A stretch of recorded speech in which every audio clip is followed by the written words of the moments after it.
কথা বলা কিংবা গুরুত্বপূর্ণ তথ্য আদান প্রদানে মোবাইল ব্যবহার করছেন দেশের 18.5 কোটির বেশি সিম সংযোগধারী।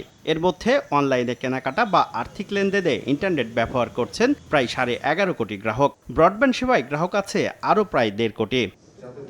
এ অবস্থায় রোববার বিশ্ব টেলিযোগাযোগ ও তথ্য সংঘ দিবস উপলক্ষে বিটিআরসিতে এক অনুষ্ঠানে প্রধানমন্ত্রীর ডাক, টেলিযোগাযোগ ও তথ্য প্রযুক্তি উপদেষ্টা জানান, ডিজিটাল সেবা সম্প্রসারণে টেলিকম খাতে কমানো হচ্ছে কর হার। 2 বছরের মধ্যে প্রত্যেক নাগরিক পাবেন ডিজিটাল ওয়ালেট ও আইডি। সেবা নিশ্চিতে 5 বছরের মধ্যে দেশে গড়ে তোলা হবে শক্তিশালী ফাইবার নেটওয়ার্ক ব্যবস্থা। আর এসব উদ্যোগের মাধ্যমে আগামী 10 বছরে বাংলাদেশ বিশ্বের শীর্ষ 10 প্রযুক্তি নির্ভর অর্থনীতির দেশে পরিণত হবে বলে মন্তব্য করেন Rehan Asif Asad. Every citizen in the country should have a digital ID and should have a digital wallet. We already started this project and within next 18 to 24 months. দেশের সব বিমানবন্দরে বিনামূল্যে ইন্টারনেট সেবা চালুর কথা জানান বিমান প্রতিমন্ত্রী। টেলিকম খাতে একক প্রতিষ্ঠানের একচেটিয়া আধিপত্য ভেঙে শৃঙ্খলা আনার তাগিদ দেন প্রতিমন্ত্রীরা।